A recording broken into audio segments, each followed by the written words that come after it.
जय हिंद मेरे प्यारे साथियों, आप सभी का बहुत बहुत स्वागत है सक्सेस वर्ल्ड एमसीक्यू चैनल पर। तो दोस्तों, आज की इस वीडियो में बिहार मध्य निषेध सिपाही की परीक्षा के लिए जीके जीएस के बहुत ही महत्वपूर्ण प्रश्नों को लेकर आए हैं और आपके पास अब बिल्कुल भी समय नहीं बचा हुआ है, इसलिए आप लोगों से जितना हो सके अधिक से अधिक जीके जीएस के क्वेश्चंस का प्रैक्टिस करें। तो चलिए इसी के साथ आज के सेशन को स्टार्ट करते हैं। तो फटाफट से आप सभी सेशन को शेयर करें। तो चलिए शुरुआत करते हैं आज के प्रश्नों से। पहला प्रश्न है, बंगाल में कर का अस्थाई बंदोबस्त प्रणाली किसने लागू किया था? बिल्कुल टॉप लेवल का प्रश्न है। अगर आपको इन सेट में किसी भी प्रश्न का आंसर आता है तो आंसर करने के लिए लाइव चैट का ऑप्शन मिलता है, प्रत्येक स्टूडेंट को आंसर देना है। तो पहले प्रश्न का आंसर जो भी बच्चे लॉर्ड कॉर्नवालिस को दिए हैं बिल्कुल सही जवाब है, सी ऑप्शन इस प्रश्न का बिल्कुल सही आंसर है। दूसरा प्रश्न है, भारत में आधुनिक शिक्षा का जन्मदाता किसे कहा जाता है? चलिए आंसर करते जाएंगे और सेशन के लास्ट में आप लोगों को बिल्कुल ईमानदारी पूर्वक कमेंट करके हमें अपना स्कोर बताना है। मैं डेली सभी के स्कोर को चेक करता हूं। तो भारत में आधुनिक शिक्षा का जन्मदाता किसे माना जाता है? तो सही जवाब है डी ऑप्शन, चार्ल्स ग्रांट को माना जाता है भारत में आधुनिक शिक्षा का जन्मदाता। तीसरा प्रश्न है, भारत में अंग्रेजी शिक्षा का सूत्रपात किसने किया था? देखिए, प्रश्न 2 में था आधुनिक शिक्षा और प्रश्न 3 में है अंग्रेजी शिक्षा। तो आप लोगों को कन्फ्यूज नहीं होना है। अंग्रेजी शिक्षा पूछे तो इसका सही जवाब है लॉर्ड मैकाले। अल्फ्रेड नोबेल ने डायनामाइट की खोज कब की थी? आपको यहाँ से ये भी याद रखना है, डायनामाइट का खोज किसने किया था? तो अल्फ्रेड नोबेल ने। और कब किया था? तो इसका सही जवाब है 1867 में। पांचवा प्रश्न है, नोबेल पुरस्कार किसके पुण्यतिथि पर उनकी याद में प्रदान किया जाता है? चलिए फटाफट से 5 के लिए आंसर करेंगे। तो देखिए, इस प्रश्न का सही आंसर जो भी बच्चे ऑप्शन बी को दिए हैं आपका बिल्कुल सही जवाब है, अल्फ्रेड नोबेल की याद में नोबेल पुरस्कार दिया जाता है। अर्थशास्त्र का नोबेल पहली बार किस वर्ष दिया गया? चलिए आंसर करेंगे। तो छठे प्रश्न का आंसर क्या होगा? अर्थशास्त्र का नोबेल जो है पहली बार 1969 में दिया गया। सी ऑप्शन जो भी बच्चे दिए हैं बिल्कुल सही जवाब है। अर्थशास्त्र के जनक कौन है? तो एडम स्मिथ को अर्थशास्त्र का जनक माना जाता है। सातवां प्रश्न है, भारत में प्रथम राष्ट्रीय शिक्षा नीति की घोषणा कब की गई? बहुत ही महत्वपूर्ण प्रश्न है। चलिए आंसर करते जाएंगे। और देखिए, आप लोग डेली क्लास को अटेंड करें। डेली आपका क्लास का टाइमिंग है एक रात 8 बजे लाइव चैट के साथ, और इस क्लास में मैथ्स के भी प्रश्न कराए जाते हैं। और दूसरा क्लास है डेली रात 9 बजे लाइव चैट के साथ, जो अभी आप लोग कर रहे हैं। तो भारत में प्रथम राष्ट्रीय शिक्षा नीति की घोषणा की गई थी 1968 में। डी ऑप्शन आपका बिल्कुल सही जवाब है। सती प्रथा पर प्रतिबंध किसने लगाया था? बिल्कुल छपने वाला प्रश्न है, इस पर आप लोग स्टार लगा लें, एग्जाम में पूछा जाता है। तो देखिए, सती प्रथा पर प्रतिबंध किसने लगाया था? तो 8वें प्रश्न का आंसर है विलियम बेंटिक ने। और डेट पूछे कि सती प्रथा का उन्मूलन कब किया गया था? तो सही जवाब है 1829 में। किसके सहयोग से? तो इसमें राजा राम मोहन राय ने सहयोग किया था सती प्रथा पर प्रतिबंध लगाने में, ध्यान रखना है। और किसने लगाया था? तो विलियम बेंटिक ने। कब? तो 1829 में। लॉर्ड डलहौजी को भारत में रेलवे का जनक माना जाता है।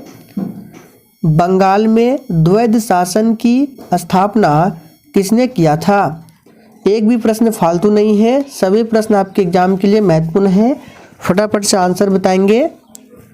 तो बात करें बंगाल में द्वैध शासन की स्थापना ये किया था रॉबर्ट क्लाइव। सी ऑप्शन जो भी बच्चे दिए हैं आपका बिल्कुल सही आंसर है। अल्फ्रेड नोबेल किस देश के निवासी थे? अल्फ्रेड नोबेल ने डायनामाइट का आविष्कार किया था और इन्हीं की याद में नोबेल पुरस्कार शुरू किया गया था। और ये किस देश के निवासी थे? सही आंसर है ये स्वीडन के निवासी थे। राष्ट्रीय शैक्षिक अनुसंधान एवं प्रशिक्षण परिषद, जिसको NCERT बोलते हैं, इसकी स्थापना किस वर्ष की गई थी? तो 11वें प्रश्न का आंसर जो बच्चे 1961 को दिए हैं, आपका बिल्कुल सही आंसर है। शिक्षा में सुधार के लिए हंटर आयोग की स्थापना किसके शासनकाल में की गई थी? चलिए फटाफट से आप सभी 12 के लिए आंसर करेंगे। और अगर आपको किसी भी प्रश्न में डाउट हो तो आप लोग तुरंत कमेंट करके पूछ सकते हैं। तो शिक्षा में सुधार के लिए हंटर आयोग की स्थापना जो है ये किया गया था लॉर्ड रिपन के शासनकाल में। नोबेल पुरस्कार कितने क्षेत्रों में दिए जाते हैं? तो नोबेल पुरस्कार की बात करें तो ये दिए जाते हैं टोटल कितने क्षेत्रों में? तो टोटल 6 क्षेत्रों में दिए जाते हैं। कोलकाता, मद्रास एवं मुंबई में उच्च न्यायालय की स्थापना किसके शासनकाल में किया गया था? ऑप्शन देख लीजिए, लॉर्ड डलहौजी है, विलियम बेंटिक है। चलिए और ऑप्शन दिखाते हैं आपको। ऑप्शन सी देख सकते हैं लॉर्ड कैनिंग और चौथा है लॉर्ड रिपन। तो इसका जो सही जवाब होगा ऑप्शन सी हो जाएगा, लॉर्ड कैनिंग 14 का आंसर है सी ऑप्शन। नोबेल पुरस्कार प्राप्त करने वाले प्रथम भारतीय कौन थे? तो बात करें नोबेल पुरस्कार प्राप्त करने वाले प्रथम भारतीय, तो ये रविन्द्रनाथ टैगोर थे। डी ऑप्शन इस प्रश्न का बिल्कुल सही जवाब है। रविन्द्रनाथ टैगोर को किस क्षेत्र में नोबेल पुरस्कार मिला था? तो साहित्य के क्षेत्र में मिला था, गीतांजलि के लिए। विश्वविद्यालय अनुदान आयोग की स्थापना किस वर्ष किया गया? तो 16वें प्रश्न का आंसर क्या होगा फटाफट से बताएंगे। विश्वविद्यालय अनुदान आयोग की स्थापना 1956 में किया गया। आगे देखिए, मदर टेरेसा को नोबेल पुरस्कार कब मिला? तो ध्यान दीजिए, मदर टेरेसा को नोबेल पुरस्कार मिला था 1979 में। बी ऑप्शन बिल्कुल सही आंसर है। कोलकाता में फोर्ट विलियम कॉलेज की स्थापना किसके द्वारा करवाया गया? तो देखिए, कोलकाता पश्चिम बंगाल की राजधानी है और ये हुगली नदी के किनारे बसा हुआ है।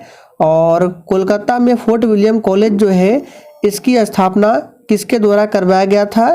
तो लॉर्ड वेलेस्ली के द्वारा। बंगाल का प्रथम गवर्नर जनरल कौन था? तो ध्यान दीजिए, बंगाल का प्रथम गवर्नर जनरल था वॉरेन हेस्टिंग्स। बी ऑप्शन इस प्रश्न का बिल्कुल सही जवाब है। भारत में पहली बार IIT की स्थापना की गई थी। तो देखिए, भारत में पहली बार IIT की स्थापना की गई थी कहाँ पर? तो इसका सही जवाब है 20 का ऑप्शन डी, खड़गपुर में। ध्यान रखना है। नोबेल पुरस्कार प्राप्त करने वाले प्रथम एशियाई कौन थे? तो देखिए, प्रथम भारतीय कहे या प्रथम एशियाई, दोनों का आंसर है रविन्द्रनाथ टैगोर। डी ऑप्शन इस प्रश्न का बिल्कुल सही आंसर है। रविन्द्रनाथ टैगोर को किस वर्ष नोबेल का शांति पुरस्कार दिया गया? तो रविन्द्रनाथ टैगोर को दिया गया था किस क्षेत्र में? तो साहित्य के क्षेत्र में, गीतांजलि के लिए दिया गया था और 1913 में। बी ऑप्शन इस प्रश्न का बिल्कुल सही जवाब है। प्रथम फैक्ट्री अधिनियम किसके शासन काल में पहली बार पारित किया गया? तो इसका सही जवाब, जो भी बच्चे ऑप्शन डी को दिए हैं, बिल्कुल सही आंसर है। प्रथम फैक्ट्री अधिनियम लॉर्ड रिपन के शासनकाल में पहली बार पारित किया गया। डॉक्टर अमर्त्य सेन को किस वर्ष अर्थशास्त्र के लिए नोबेल पुरस्कार प्रदान किया गया? तो 24 का आंसर क्या होगा? तो देखिए, अमर्त्य सेन को किस क्षेत्र में मिला था? अर्थशास्त्र के क्षेत्र में। और कब मिला था? तो सही आंसर है 1998 में। 1913 में रविन्द्रनाथ टैगोर को मिला था, ध्यान रखना है। भारत में स्थानीय स्वशासन के जनक कौन थे? वेरी वेरी इंपॉर्टेंट प्रश्न है।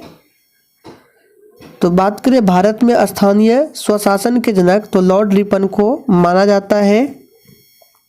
बंगाल विभाजन किसके काल में हुआ था? चलिए फटाफट से आंसर बताएंगे। देखिए बंगाल का विभाजन 1905 में होता है और किसके शासन काल में होता है? तो बहुत ही सिंपल है, लॉर्ड कर्जन ने किया था, यानी कि लॉर्ड कर्जन के शासन काल में। और 1906 में मुस्लिम लीग की स्थापना होती है बांग्लादेश के ढाका में। बंगाल विभाजन रद्द किसके काल में हुआ था? दोनों प्रश्न एग्जाम के लिए बहुत ही महत्वपूर्ण है। बंगाल विभाजन हुआ था लॉर्ड कर्जन के शासनकाल में और बंगाल विभाजन रद्द हुआ था ये लॉर्ड हार्डिंग द्वितीय के शासनकाल में। तो दोनों प्रश्नों को आप लोग याद कर लीजिए अच्छे से। विश्व भारती विश्वविद्यालय के संस्थापक कौन थे? तो देखिए इस विद्यालय के संस्थापक थे रविंद्रनाथ टैगोर। बी ऑप्शन इस प्रश्न का बिल्कुल सही आंसर है। चलिए आगे देखते हैं। 29 नंबर में है, नोबेल पुरस्कार के तहत अधिकतम कितने व्यक्ति को संयुक्त विजेता घोषित किया जा सकता है? तो देखिए इस प्रश्न का सही जवाब है 3।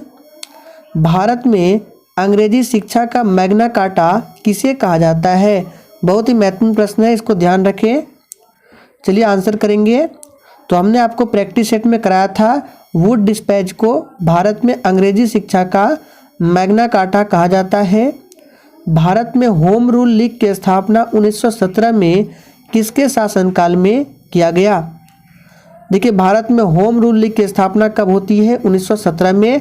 2 जगह पर अगर पूछे पुणे में किसने किया था, तो बाल गंगाधर तिलक ने होम रूल लीग की स्थापना पुणे में किया था, जबकि मद्रास में एनी बेसेंट ने किया था। दोनों को ध्यान रखना है। और ये किसके शासनकाल में हुआ था? तो लॉर्ड चैम्सफोर्ड के शासनकाल में। ध्यान रखिए ऑप्शन सी सही आंसर है। भारत में सहायक संधि के जन्मदाता किसे कहा जाता है? चलिए फटाफट से आंसर बताएंगे। तो भारत में सहायक संधि के जन्मदाता किसे कहा जाता है? सही आंसर है डुप्ले को। सी ऑप्शन जो भी बच्चे दिए हैं सही आंसर है। भारत में सहायक संधि की शुरुआत पहली बार किस अंग्रेज गवर्नर जनरल के द्वारा किया गया? तो देखिए ये किस अंग्रेज गवर्नर जनरल के द्वारा किया गया? तो लॉर्ड वेलेस्ली। नोबेल पुरस्कार विजेता प्रथम महिला कौन है? तो नोबेल पुरस्कार विजेता प्रथम महिला कौन है? इसका सही आंसर है मैडम क्यूरी है, ध्यान रखना है। डी ऑप्शन सही आंसर है। लॉर्ड मैकाले ने अंग्रेजी शिक्षा पद्धति कब लागू की? तो ध्यान दीजिए अंग्रेजी शिक्षा पद्धति को किसने लागू किया? तो लॉर्ड मैकाले ने। कब लागू किया? तो इसका सही आंसर है 1835 में। ध्यान रखें। विज्ञान के क्षेत्र में पहली बार किस भारतीय को नोबेल पुरस्कार प्रदान किया गया? ध्यान दीजिए यहाँ पे विज्ञान के क्षेत्र में पूछ रहा है। तो विज्ञान के क्षेत्र में आप सभी जानते हैं डॉक्टर सीवी रमन को मिला था पहली बार। ठगी प्रथा किसके शासनकाल में समाप्त हुआ? बिल्कुल 1 नंबर का प्रश्न है, आंसर करेंगे। ठगी प्रथा किसके शासनकाल में समाप्त हुआ? तो इसका सही आंसर है विलियम बेंटिक के शासनकाल में। ध्यान रखें। चलिए आगे बढ़ते हैं। भारत में अंग्रेजी शिक्षा किस वर्ष लागू हुआ? तो भारत में अंग्रेजी शिक्षा ये किस वर्ष लागू हुआ? तो 1835 में भारत में अंग्रेजी शिक्षा लागू हुआ। नोबेल पुरस्कार की शुरुआत कब की गई? चलिए आंसर करेंगे फटाफट से। तो देखिए नोबेल पुरस्कार की शुरुआत कब की गई? तो इसका सही जवाब है डी ऑप्शन 1901 में नोबेल पुरस्कार की शुरुआत होती है, ध्यान रखें। चलिए आगे देखते हैं। भारतीय शिक्षा में 10+2+3 का सुझाव किस आयोग ने पहली बार दिया? तो देखिए इस प्रश्न का सही जवाब क्या होगा? 40 का आंसर है ऑप्शन बी कोठारी आयोग, याद रखना है। नोबेल पुरस्कार प्रति वर्ष कब दिया जाता है? तो ध्यान रखिएगा नोबेल पुरस्कार जो है ये प्रति वर्ष 10 दिसंबर को दिया जाता है। जालियांवाला बाग हत्याकांड के समय गवर्नर जनरल कौन था? जालियांवाला बाग हत्याकांड 13 अप्रैल 1919 को पंजाब के अमृतसर में होता है और ये हुआ था किसके शासनकाल में? तो लॉर्ड चैम्सफोर्ड के शासनकाल में हुआ था। तो दोस्तों आज के लिए इतना ही। सेशन पसंद आया हो तो सभी लोग दिल से सेशन को जरूर लाइक करें।